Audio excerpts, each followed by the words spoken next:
this animation, we explore common changes that are made to the home environment to help people living with motor neuron disease live safely at home, and also where you can find information and guidance that can help. Talking with people who know about MND and how it impacts independence is a great place to start in making your day-to-day life much easier. Living with MND brings many physical changes due to the weakness of the muscles throughout the body, which generally gets worse as MND progresses.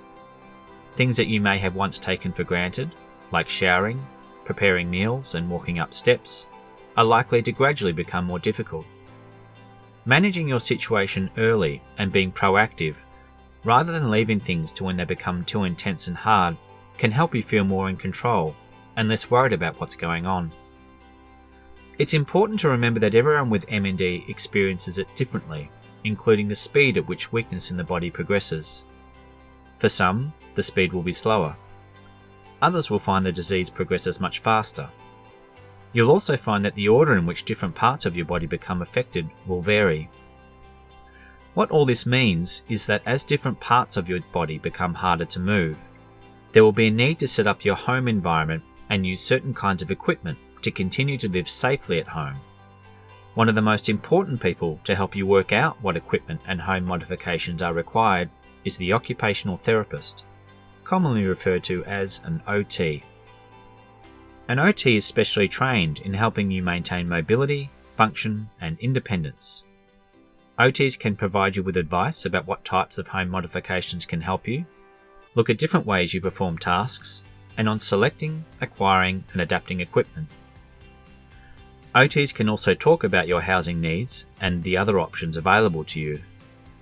You can find an OT through your GP, nearest MND clinic, or local MND association.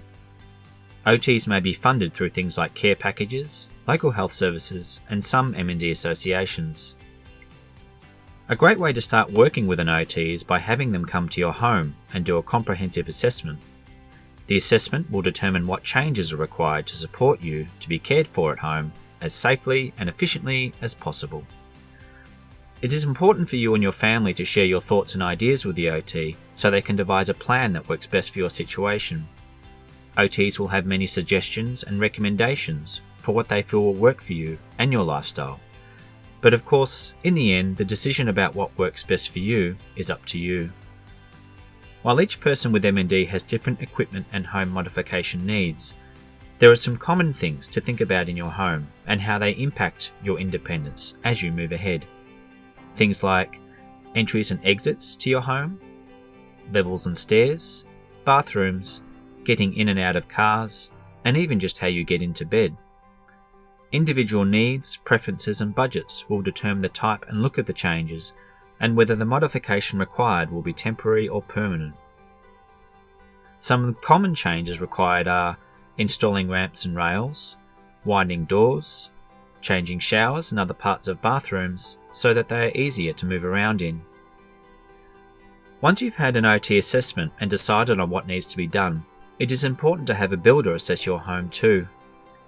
A builder can make sure that any changes you'd like to make are structurally suitable for your home. Your OT can help you find a local builder and discuss the modifications with them and any special preferences you have. Funding may be available for home modifications through various schemes, like aged care or NDIS packages. It's not unusual for people to contribute towards the cost of their modifications as well. Your OT can provide you with advice about what funding is available for you during the assessment. It is natural to feel overwhelmed, and it can feel confronting to think about making changes to your home and the way you do things. When you do, however, you can find that there are very real benefits, like maintaining your functional independence for as long as possible, reducing the risk of physical strain or injury to yourself or your carers, reducing physical fatigue, ensuring the modifications are in place when you need them, reducing stress associated with making decisions by giving you time to think about what you would like, and allowing time to plan for the associated costs. If you would like to do some research on your own, there are some great resources available to you.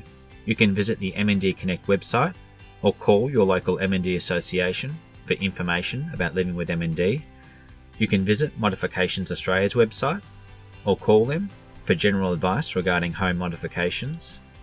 And you can also visit the Independent Living Centres Australia website or call them to explore what assistive devices and equipment are available. The great thing is that you don't have to do this alone. Your OT, Association MND Advisor or Care Coordinator are available to discuss your equipment needs and home modifications. Don't forget the many benefits of joining your local MND association, who can not only help you find equipment and assistive devices, but also provide information and individualised support to people living with MND, their families, friends, and the professionals that care for them. Simply call 1800 777 175 Monday to Friday 9am to 4:30pm.